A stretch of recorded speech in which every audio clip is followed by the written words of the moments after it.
Hello दोस्तों, आप सबों का स्वागत है जेके स्टडी चैनल में।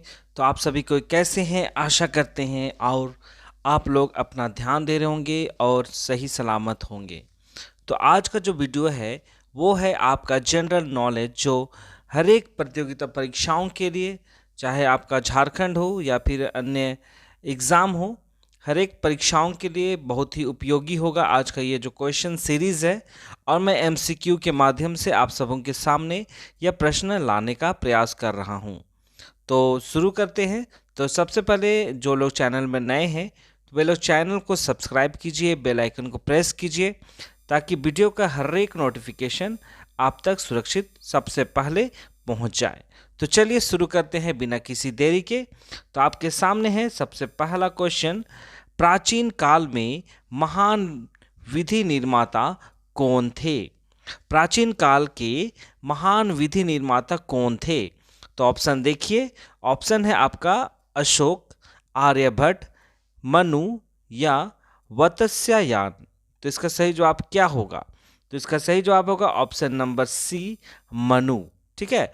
और जो मनु जो थे वो महाराज जो मनु जो हैं वो प्राचीन काल के महान विधि निर्माता तथा सामाजिक व्यवस्थाकार के रूप में भी उनको जाना जाता था। ठीक है। चलिए अगला क्वेश्चन है। और ये भी कहा गया है कि जो अशोक मौर्य जो थे, अशोक मौर्य वंश का एक महान शासक था। ठीक है। मनु जो थे, अशोक जो मौर्य वंश के महान शासक थे, उस वक्त के ये बातों को यहाँ पे लाया गया है। चलिए अगला क्वेश्चन,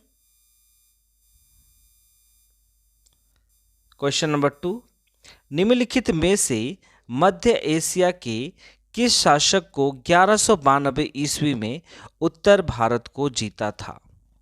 आपको बताना है कौन ऐसा शासक है जो आपका 1192 ईस्वी में उत्तर भारत को जीतने का काम किया था। तो कोई ऑप्शन है, पहला है गजनवी, ऑप्शन बी है गजनी का महमूद, और ऑप्शन सी है शिहाबुद्दीन मोहम्मद गौरी, और ऑप्शन डी है चंगेज खान। तो इसका सही जवाब क्या होगा? तो इसका सही जवाब होगा option number C, Shihabuddin Mohammad Ghori. ठीक है।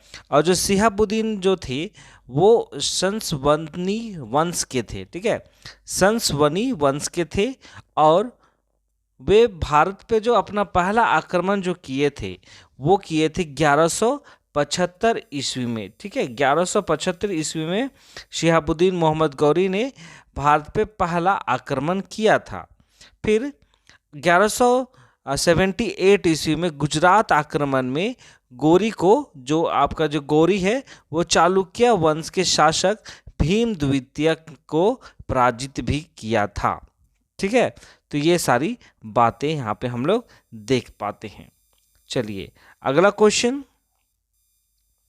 निम्नलिखित में से कौन मध्यकालीन भारत की प्रथम महिला शासक थी? निम्नलिखित में से कौन मध्यकाल भारत की प्रथम महिला शासक थी? आपको बताना है। तो ऑप्शन देखिए, रजिया सुल्तान, चांद बीबी, दुर्गावती और नूरजहां। तो इसका सही जवाब होगा ऑप्शन नंबर ए, रजिया सुल्तान। क्योंकि ये भारत की मध्यकालीन भारत के जो आप इतिहास पढ़ते हैं तो उस पर प्रथम महिला शासक के बारे में, इन्हीं के बारे में आपको प्राप्त होगा जानकारी। और ये जो रजिया सुल्तान जो हैं वो इल्तुतमिश की पुत्री थी। ठीक है, इल्तुतमिश की मृत्यु के बाद रजिया सुल्तान दिल्ली सल्तनत की गद्दी पे बैठती है। ठीक है, और वो भारत की प्रथम महिला शासिका के रूप में उसको जाना जाता है। रजिया सुल्तान का जो शासनकाल था वो आपका 1236 से लेके आपका 1240 ईस्वी तक था। मतलब वो 4 साल उन्होंने अपना शासन किया था। ठीक है, और वो दिल्ली सल्तनत की शासिका थी। और जो गुलाम तुर्क सरदार का जो महत्वाकांक्षी कारण जो था वो रजिया अधिक समय तक सल्तनत का जो है सिंहासन पर वो नहीं रह पाई थी। ठीक है, और ये भी कहा गया है कि जो 1240 ईस्वी में बहराम शाह ने कैथल के समीप हिंदू डाकुओं द्वारा उसकी हत्या करवा दी गई थी, माने 1240 ईस्वी में। चलिए अगला क्वेश्चन हम लोग देखेंगे। आपका अगला क्वेश्चन है, ऐतिहासिक दांडी मार्च का संबंध किससे है, आपको ये पूछा गया है। ऑप्शन क्या है, पहले क्वेश्चन ध्यान से देखते हैं। ऐतिहासिक दांडी मार्च का संबंध जो ऑप्शन दिया गया है उसमें से किससे है, ये कहा गया है। चलिए ऑप्शन देखते हैं।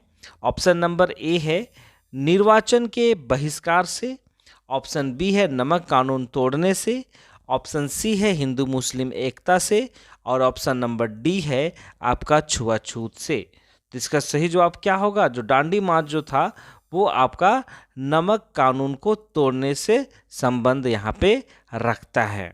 ठीक है, और आप सबों को पता होना चाहिए कि जो नमक कानून तोड़ने के लिए जब दांडी मार्च शुरू किया गया था हमारे महात्मा गांधी के द्वारा, तो वो शुरुआत हुआ था आपका 12 मार्च 1930 ईस्वी को। ठीक है, यह इसका शुरुआत किया गया था और इसमें लगभग 78 समर्थक जो थे महात्मा गांधी के, वो अहमदाबाद स्थित जो साबरमती आश्रम है वहाँ से 385 किलोमीटर दूर समुद्र तट पर जो स्थित है दांडी नामक स्थान, वहाँ के लिए उन्होंने प्रारंभ किया था आपका 13 मार्च को, और वहाँ पहुँच के उन्होंने का नमक बना करके कानून को तोड़ने का काम भी किया था। चलिए अगला है, यहाँ पे बताना है कि ये जो कथन है किसने कहा था। आज़ादी लगभग हमारी पहुँच में है, हमें इसे कसकर पकड़ लेना है। तो ये कथन जो है वो किसने कहा था। ऑप्शन देखिए, महात्मा गांधी ने, सुभाष चंद्र बोस ने, जवाहरलाल नेहरू ने, या शौकत अली के द्वारा कहा गया। तो ये जो कहा गया था, जो कथन है, वो हमारे राष्ट्रपिता महात्मा गांधी के द्वारा कहा गया था। ठीक है, और ये जो बात उन्होंने कहा था 1942 ईस्वी में भारत छोड़ो आंदोलन के समय उन्होंने कहा था। ठीक है, और उसी के समय में उन्होंने डू और डाई का नारा भी दिया था, मतलब करो या मरो का नारा उन्होंने दिया था। और इसी आंदोलन के समय में पंडित नेहरू ने आराम हराम है का भी नारा उन्होंने दिया था। ठीक है, चलिए अगला है, श्यामजी कृष्ण वर्मा ने इंडियन होम रूल सोसाइटी की स्थापना कब की थी। श्यामजी कृष्ण वर्मा ने इंडियन होम रूल सोसाइटी की स्थापना कब की थी, आपको बताना है। माफ कीजिएगा, स्थापना कहाँ हुई थी आपको ये बताना है। ठीक है, ऑप्शन देखिए। ऑप्शन है, ऑप्शन नंबर ए है लंदन, ऑप्शन नंबर बी है पेरिस, ऑप्शन नंबर सी है बर्लिन, या option number D San Francisco. तो इसका सही जवाब क्या होगा, इंडियन होम रूल सोसाइटी की स्थापना हमारे लंदन में किया गया था। और लंदन में कब किया गया था, वो किया गया था आपका 1905 में किया गया था श्यामजी कृष्ण वर्मा के द्वारा। और इस संस्था में लाला हरदयाल, मदन लाल ढींगरा जैसे लोग भी इस होम रूल सोसाइटी के मेंबर के रूप में इनको माना गया था। चलिए अगला है, चौरा बड़ी ग्लेशियर कहाँ स्थित है। चौरा बड़ी ग्लेशियर कहाँ स्थित है। ऑप्शन देखिए, केदारनाथ मंदिर के दक्षिण में, केदारनाथ मंदिर के पश्चिम में, केदारनाथ मंदिर के उत्तर में, या ऑप्शन नंबर डी केदारनाथ मंदिर के पूर्व में। तो ये चौराबाड़ी ग्लेशियर जो है वो आपका कहाँ स्थित है, ऑप्शन नंबर बी केदारनाथ मंदिर के पश्चिम में। ठीक है, और ये जो ग्लेशियर जो बात हम लोग कर रहे हैं वो आपका उत्तराखंड में स्थित है। ठीक है, उत्तराखंड के चमोली जनपद में स्थित है। यह केदारनाथ जो चौरा बड़ी ग्लेशियर जो है वहीं पे स्थित है, और यह जो केदारनाथ मंदिर है उसी के पश्चिम में स्थित है, और मंदाकिनी नदी में यह ग्लेशियर स्थित है। ठीक है, मंदाकिनी नदी में। और जो मंदाकिनी नदी जो है इस ग्लेशियर की कुल लंबाई जो है वो 14 किलोमीटर कहा गया है। चलिए आगे हैं। भारत में पेट्रोलियम का अग्रणी राज्य कौन है? भारत में पेट्रोलियम का अग्रणी राज्य, उत्पादक राज्य, ठीक है, माफ कीजिएगा, क्वेश्चन में उत्पादक राज्य कौन है ये पूछा गया है। चलिए ऑप्शन देखते हैं। असम, गुजरात, झारखंड, तमिलनाडु, कौन सा होगा?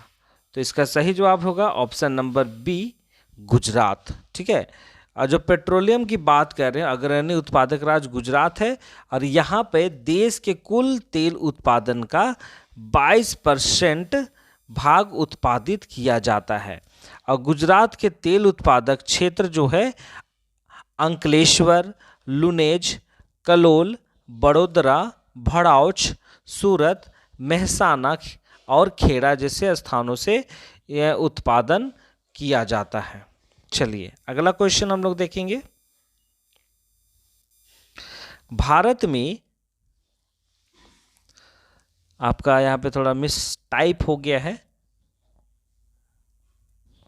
क्वेश्चन में कह रहा है कि भारत में निम्न में से, ठीक है, यहां पे निम्न होगा, नकमक जो मैंने टाइप कर दिया है निम्न होगा। भारत में निम्न में से कौन एक कोयले का सबसे बड़ा उत्पादक माना जाता है? कौन सा राज्य जो है आपका होगा जो कोयले का सबसे बड़ा उत्पादक है हमारे देश में? तो ऑप्शन है आंध्र प्रदेश, मध्य प्रदेश, झारखंड, पश्चिम बंगाल। तो इसका सही जवाब होगा ऑप्शन नंबर सी, हमारे राज्य झारखंड जो है भारत में कोयले का सबसे बड़ा उत्पादक है। और ये भी कहा जाता है कि यहाँ हमारे देश में झारखंड में कोयला उत्पादन का 28.1% कोयला उत्पादित होता है। फिर आंध्र प्रदेश में 5.6, मध्य प्रदेश में 17.48% कोयला उत्पादन होता है। और ये भी कहा जाता है कि जो देश का सबसे बड़ा जो कोयला उत्पादक राज्य जो है वो झारखंड है, और यहाँ पर आपका 23.4% ये कोयला यहाँ पे पाया जाता है। चलिए अगला क्वेश्चन। निम्नलिखित में से कौन एक अबरक का उत्पादन नहीं करता है? कौन सा राज्य आपको बताना है अबरक का उत्पादन नहीं करता है, ये आपको बताना है। ठीक है, ऑप्शन देखिए, झारखंड, मध्य प्रदेश, राजस्थान और आंध्र प्रदेश। तो इसका सही जवाब क्या होगा? Option number B, Madhya Pradesh जो है वो अबरक का उत्पादन नहीं करता है। ठीक है, और अगर हम लोग बात करते हैं अबरक का उत्पादन की दृष्टि से, तो भंडार जो है यहाँ पे देखा जाए, उत्पादन और भंडार की दृष्टि से जो हमारा पड़ोसी राज्य है बिहार, वह यहाँ पे सबसे ज़्यादा उत्पादन किया जाता है भंडार की दृष्टि से भी। और इसके बाद में अब आंध्र प्रदेश जो है देश का कुल उत्पादन का 45.5% अबरक उत्पादित करता है। और अगर हम लोग झारखंड की बात करते हैं तो झारखंड मात्र 10% अबरक उत्पादन करता है। और अगर झारखंड में बात करते हैं लोकेशन का, कहाँ अबरक मिलता है, तो वो झारखंड में चाकल नाम का जगह है, धाव, टिसरी और गिरिडीह जो क्षेत्र हैं वहाँ पे अबरक उत्पादन होता है हमारे झारखंड में। चलिए अगला क्वेश्चन हम लोग देखेंगे। माउंट टिटलिस स्थित है। माउंट टिटलिस कहाँ पे स्थित है? ऑप्शन देखिए, जर्मनी, फ्रांस, स्विट्जरलैंड या अमेरिका। तो माउंट टिटलिस जो है वो हमें दिखाई पड़ता है ऑप्शन नंबर सी, स्विट्जरलैंड में है। और ये जो टिटलिस जो है वो एक ज्वालामुखी पर्वत है, ठीक है, जो जर्मनी में जो माफ़ कीजिएगा, यहाँ पे जैसा स्विट्ज़रलैंड में आपका माउंट टिटलिस हो गया, और वहीं पे जर्मनी की बात करते हैं तो आपका ब्लैक पर्वत नाम का स्थान है, और अमेरिका में बात करते हैं तो रॉकीज पर्वतमाला। ठीक है, ये सब आपका ज्वालामुखी पर्वतमाला है। ठीक है, चलिए अगला क्वेश्चन हम लोग देखेंगे। अमेरिका के किस राज्य को ब्लू ग्रास स्टेट भी कहा जाता है? अमेरिका के किस राज्य को ब्लू ग्रास स्टेट भी कहा जाता है? तो ऑप्शन देखिए, कैलिफोर्निया, केंटुकी, मोंटाना और टेक्सास। तो इसका सही जवाब होगा ऑप्शन नंबर बी, केंटुकी जो है उसको ब्लू ग्रास स्टेट भी कहा जाता है। और आपका जो कैलिफोर्निया है उसको फिल्म नगरी कहा जाता है, जो हॉलीवुड के नाम से यह क्या कहते हैं, प्रसिद्ध है, हॉलीवुड। ठीक है, हॉलीवुड। जैसा हमारे देश में बॉलीवुड है, वैसे अमेरिका में आपका हॉलीवुड नाम से जाना जाता है कैलिफोर्निया को। चलिए अगला क्वेश्चन, क्वेश्चन नंबर 13। आपातकाल की घोषणा को संसद के समक्ष, सांसद है लेकिन संसद होगा, संसद के समक्ष उसकी स्वीकृति हेतु रखा जाना आवश्यक है। मतलब आपको बताना है कितने दिनों में संसद के समक्ष स्वीकृति के लिए रखा जाना आवश्यक है। ऑप्शन है 1 माह के अंदर, 2 माह के अंदर, 1 वर्ष के अंदर, या ऑप्शन नंबर डी 6 माह के अंदर। तो इसका सही जवाब क्या होगा आपको बताना है। ठीक है, चलिए ऑप्शन देख लीजिए और इसका सही जवाब क्या होगा आपको यहाँ पे बताना है। 1 माह के अंदर होगा, 2 माह के अंदर होगा, 1 वर्ष के अंदर होगा, या 6 माह के अंदर। तो इसका सही जवाब होगा आपको 1 महीना के अंदर आपातकाल के जो घोषणा होता है संसद के सामने, उसकी स्वीकृति के लिए 1 माह के अंदर आपको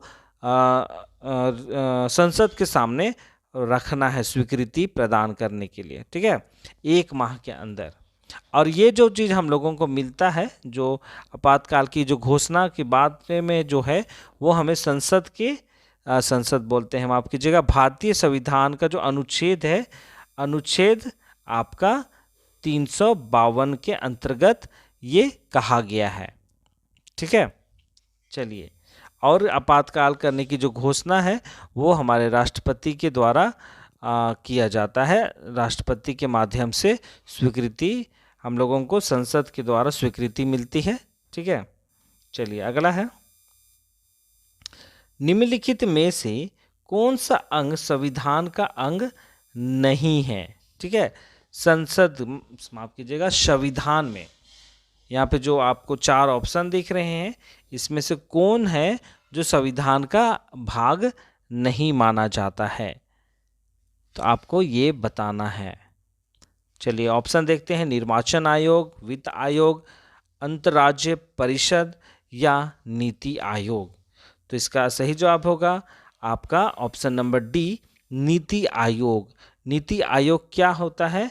तो इसमें ये संविधान का पार्ट नहीं माना जाता है।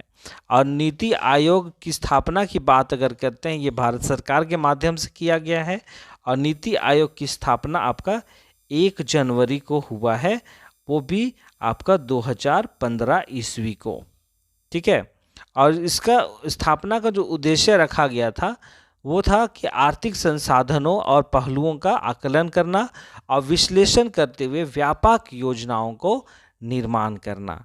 ये सारी बातें थी नीति आयोग का उद्देश्य।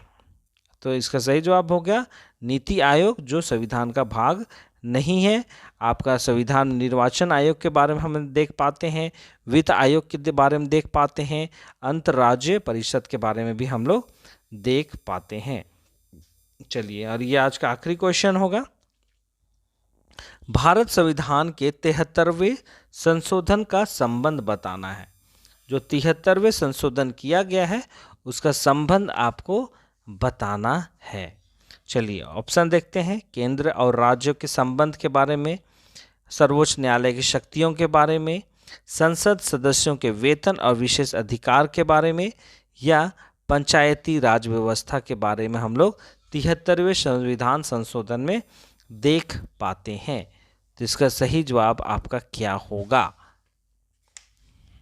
चलिए आप लोग बताइए क्या होगा इसका सही जवाब। तो इसका सही जवाब होगा ऑप्शन नंबर डी। ठीक है, पंचायती राज व्यवस्था के बारे में हम लोग यहाँ पे देख पाते हैं 73वें संशोधन के माध्यम से। ठीक है, चलिए ये आज का आखिरी क्वेश्चन था। तो आप सबों को वीडियो कैसा लगा है, क्योंकि आज का जो टॉपिक मैंने लिया है वो हर एक प्रतियोगिता परीक्षाओं की दृष्टि से मैंने लिया है। और ये हमारे आने वाले हर एक झारखंड के एग्ज़ाम हो या देश के कोई भी क्वेश्चन एग्ज़ाम हो जहाँ पे जनरल नॉलेज से संबंधित क्वेश्चन पूछे जाते हैं, वहाँ के लिए ये सारे के सारे क्वेश्चन काफ़ी उपयोगी होंगे। तो चलिए आज की इस क्लास को मैं यहीं पे समाप्त करता हूँ। वीडियो आप सबों को पसंद आया होगा तो वीडियो को लाइक कीजिएगा, वीडियो को शेयर कीजिएगा, और जो लोग चैनल में नए हैं वे लोग चैनल को सब्सक्राइब करना ना भूलिएगा। तो चलिए आज की इस वीडियो को यहीं पे समाप्त करता हूँ। मिलते हैं एक नए वीडियो के साथ। तब तक अपना ध्यान दीजिए, सुरक्षित रहिए और खुश रहिए। बहुत बहुत धन्यवाद।